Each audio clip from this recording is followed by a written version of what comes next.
బాధ అనిపించింది. సీజ్ చేసిన వెహికల్స్ని వేర్ హౌస్ అనేది కూడా లేదు ఈరోజు వరకు. అవన్నీ మాట్లాడితే ఒక పెద్ద ఆయన అన్నారు నాతో ఇందాక, మనకి కనీసం పోలీస్ అకాడమీ లేదండి. ఎంత దయనీయమైన పరిస్థితుల్లో పోలీస్ డిపార్ట్మెంట్ ఉంది, హోమ్ డిపార్ట్మెంట్ ఉంది అంటే పూర్తిగా 5 సంవత్సరాలు పొడుగు పెట్టేశారు. మీకు పోలీస్ అకాడమీ కట్టడానికి సెంట్రల్ గవర్నమెంట్ ఫండ్ 500 కోట్లు కర్నూలు దగ్గర మనకి అక్కడ అలాట్ అయింది. ఆ డబ్బులు ఏమండి అంటే ఏమో.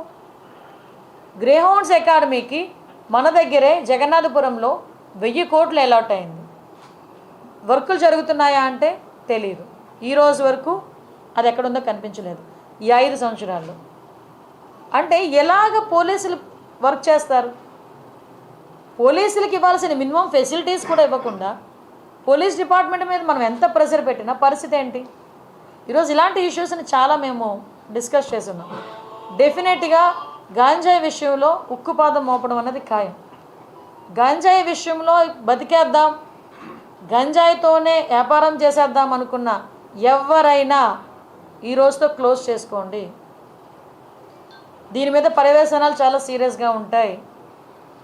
గంజాయితో దొరికితే ఏదో పాపం ఎంత దారుణం అంటే 18 నుంచి 25 సంవత్సరాల లోపు ఉన్న వాళ్ళు ఎక్కువ మంది ఈ గంజాయి ట్రాన్స్పోర్టేషన్లో వాళ్ళు చెప్తూ ఉంటే బాధ అనిపిస్తుంది. ఒకరోజు నేను అక్కడ కూడా ఒకసారి సెంట్రల్ జైలు కూడా ఒకసారి వెళ్ళి చూస్తాను. ఒకసారి వెళ్ళి అక్కడ కడుపుతో ఉన్నవాళ్ళు, ప్రెగ్నెంట్ లేడీస్, చిన్న చిన్న పిల్లలు, వాళ్ళందరూ కూడా ఈరోజు 1200 మంది జైల్లో ఉన్నారంటే ఏంటి దాని పరిస్థితి ఏంటి? అంటే ఇన్ని సంవత్సరాలు, ఈ 5 సంవత్సరాలు విశాఖపట్నాన్ని రాజధాని చేసేస్తాను మాట్లాడి ఏందయ్యా రాజధాని చేసామంటే గంజాయికి రాజధాని చేశారు, డ్రగ్స్కి రాజధాని చేశారు. రోడ్డు మీదకి వెళ్తూ ఉంటే భయం వేస్తూ ఉంది. ఇటువంటి సిచ్యువేషన్ నుంచి కంపల్సరీగా ఒక మార్పు అయితే తీసుకురావాలి. ఆ మార్పు తీసుకురావడానికి వైజాగ్ ప్రజల్ని కూడా నేను సపోర్ట్ కోరుకుంటున్నా. డెఫినెట్గా పోలీస్ వాళ్ళకి సపోర్ట్ చేయండి. ఇంకొకటి కూడా చెప్తున్నా, గంజాయి విషయంలో నేను పోలీసులకి ఇన్ఫర్మేషన్ ఇది కూడా చెప్పాను. గంజాయి విషయంలో ఎవరైనా పట్టుబడిన తర్వాత పోలీస్ డిపార్ట్మెంట్ వాళ్ళకి మేము అధికార పార్టీకి సంబంధించిన వాళ్ళమని చెప్పినా కూడా మీరు టాలరేట్ చేయొద్దు అని చెప్పా.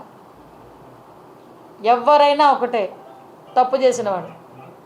గంజాయి విషయంలో ఎట్టి పరిస్థితుల్లోని తెలుగుదేశం పార్టీ వాళ్ళైనా, జనసేన, బీజేపీ ఏ పార్టీ వాళ్ళైనా, ఆఖరికి వైఎస్ఆర్సీపీ వాళ్ళైనా ఎట్టి పరిస్థితుల్లోని ఎవరిని కూడా టాలరేట్ చేయాల్సిన అవసరం లేదు. టాలరేట్ చెయ్యం, ఎట్టి పరిస్థితులను టాలరేట్ చెయ్యం. టాస్క్ ఫోర్స్ ఈ రోజు నుంచే రంగంలో దిగుద్ది. చెక్ పోస్టులు పెంచుతున్నాం. చెక్ పోస్టుల దగ్గర సీసీ కెమెరాస్ కూడా మేము అరేంజ్ చేసుకోవడానికి సిద్ధపడుతున్నాం. చెక్ పోస్టుల దగ్గర సీసీ కెమెరాస్తో పాటు దాన్ని మానిటర్ చేయడానికి ఆల్రెడీ కంట్రోల్ రూమ్స్ దగ్గర ఉన్నాయి. కాకపోతే నాకు ఎంత బాధ అనిపిస్తుందంటే ఇవన్నీ మేము చేయగలమని వాళ్ళు చాలా కాన్ఫిడెంట్గా చెప్పారు పోలీసు. కానీ ఈరోజు సిటీలోనే చూస్తే 1700 సీసీ క్యామ్స్ ఉంటే 700 పనిచేస్తున్నాయంట. ఏంటి అంటే మెయింటెనెన్స్కి డబ్బులు లేవు. ఈ 5 సంవత్సరాలు పోలీస్ స్టేషన్ మెయింటెనెన్స్కి డబ్బులు లేవు. వాళ్ళు ఇచ్చే 8000 రూపాయలు కూడా 5 సంవత్సరాలు ఇవ్వలేదు. ఏమైపోయిందండి ఈ డబ్బంతా? ప్రతి నెల 8000 రూపాయలు వాళ్ళకి వచ్చే మెయింటెనెన్స్ అంటే స్టేషనరీకనో దేనికనో ఖర్చులకనో దేనికనో వెళ్తే దానికి కూడా 8000 రూపాయలు కూడా ఈరోజు వరకు లేవు.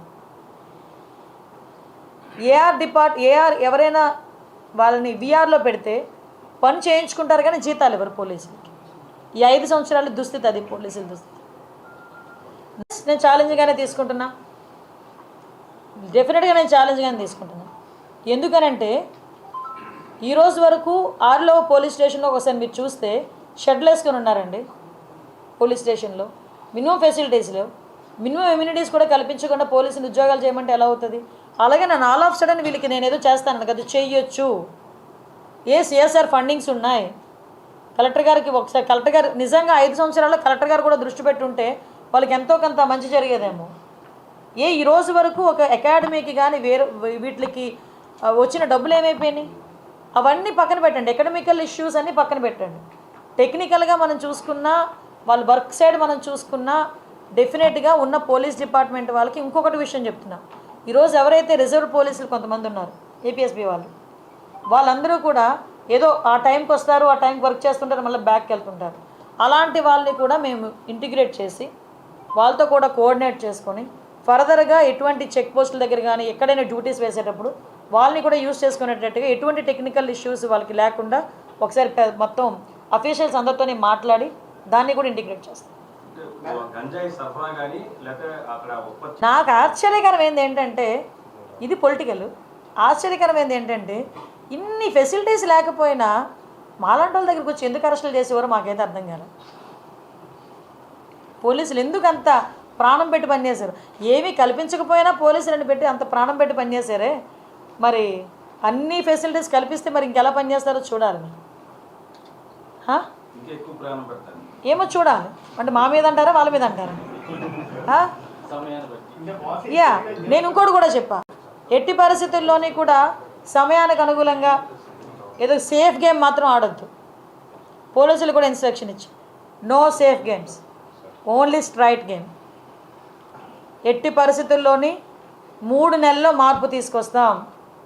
3 నెలలు టైం ఇచ్చా. 3 నెలల్లో ఎట్టి పరిస్థితుల్లోని వైజాగ్లో గంజాయి అన్నది ట్రాన్స్పోర్టేషన్ కానీ గంజాయి విచ్చలవిడితనం కానీ మేము తగ్గిస్తాం. నాకు చాలా కాన్ఫిడెన్స్ ఉంది. డెఫినెట్గా ఆ రకంగానే పనిచేస్తాం. నేను ఛార్జ్ తీసుకొని వచ్చిన తర్వాత కూడా డీ అడిక్షన్ సెంటర్స్ మరీ దారుణం అండి. 3 ఉన్నాయట, 30 మంది ఉన్నారట. ఇక్కడేమో 1200 మంది ట్రాన్స్పోర్ట్ చేసిన వాళ్ళు పట్టుకున్నారు. 30 మంది డీ అడిక్షన్ సెంటర్లు అంటే 6 days 7 days సరిపోతాయి అన్న ఫీలింగ్ ఏదో ఆర్గనైజేషన్స్ ద్వారా చేస్తున్నారు. కేజీహెచ్లో ఎందుకు మనం ఒక బ్లాక్ తీసుకోలేకపోతున్నాం? So at the same time schools దగ్గర అవేర్నెస్ ప్రోగ్రామ్స్ కండక్ట్ చేయాలి. ట్రైబల్లోని మనకి ట్రైబల్ ఏరియాలో అవేర్నెస్ ప్రోగ్రామ్స్ కండక్ట్ చేయాలి. పోలీసుల పరిస్థితి ఎలా అయిపోయిందంటే, మాకు టీఏడిఎల్ లేవండి, ఆఖరికి ఏజెన్సీ ఎలవెన్స్లు కూడా లేవు 5 సంవత్సరాలు. సో అన్నిటినీ కూడా స్ట్రీమ్లైన్ చేస్తాం. అట్ ద సేమ్ టైం ఇంకోటి కూడా చెప్పాను, ఏదైతే మహిళా రక్షణ విషయంలో ట్రాఫిక్ పోలీసులు కూడా చాలా అప్రమత్తంగా ట్రాఫిక్ని ఎంతైతే మీరు కంట్రోల్ చేస్తారో స్కూల్ ఏరియాస్లో స్కూల్ జోన్స్లో ఈవ్ టీజింగ్ మీద కూడా అంతే దృష్టి పెట్టండి. ఈవ్ టీజింగ్ చేసే వాళ్ళని కూడా మీరు ఎట్టి పరిస్థితుల్లో వదిలిపెట్టే ప్రసక్తి లేదు. అవన్నీ కూడా మేము చాలా క్లియర్గా చర్చించుకున్నాం. నాకైతే పూర్తి నమ్మకం ఉంది, ఎలాగైనా ఎట్టి పరిస్థితుల్లోనైనా ఈ గంజాయిని స్టెప్ బై స్టెప్ మేము ఎట్టి పరిస్థితులు అరికడతాం. క్రైమ్ రేటు కూడా ఎట్టి పరిస్థితి తగ్గుతుందని నమ్మకం అయితే నాకు ఉంది. దానికి అనుగుణంగానే అఫీషియల్స్తో కానీ అదేవిధంగా చంద్రబాబు నాయుడు గారితో కానీ డిస్కస్ చేసి వాళ్ళకి కావాల్సిన ఫెసిలిటీస్ కూడా కల్పించడానికి నేను చర్యలు తీసుకుంటాను. చెప్పాను కదండి, ఫస్ట్ థింగ్ సోర్స్ని కట్ చేయాలి. సోర్స్ని కట్ చేయాలంటే ఆల్రెడీ వీళ్ళు శాటిలైట్ వ్యూస్ తీసుకుంటున్నారు డ్రోన్స్ పెట్టి. ఎక్కడైతే ఉందో ఆ డ్రోన్లో ఏదైతే మన పెస్టిసైడ్ ఏదైతే ఉందో, ఆ పువ్వు చచ్చిపోయే పెస్టిసైడ్ ఏదైతే ఉందో దాన్ని కూడా పిచికారీ చేసే పరిస్థితి, అది కూడా దాంట్లోనే మనం ఎంతో కొంత దాన్ని అక్కడ స్టాప్ చేయడం. మనకి ఇక్కడ లేకపోయినా ఒరిస్సా నుంచి వాటి నుంచి వస్తుంది.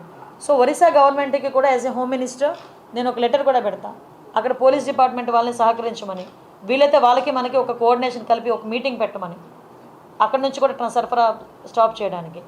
తీరా ఇక్కడికి వచ్చిన తర్వాత సరఫరా కూడా జరిగేటప్పుడు వ్యాన్స్ కంటైనర్స్ తీసుకెళ్ళిపోతున్నారండి. వీళ్ళు ఎంత టెక్నాలజీ యూజ్ చేస్తున్నారంటే ఆ స్మెల్ కూడా రాకుండా ఆ ప్యాకింగ్ కూడా చాలా డిఫరెంట్గా చేస్తారట ప్యాకింగ్ కూడా.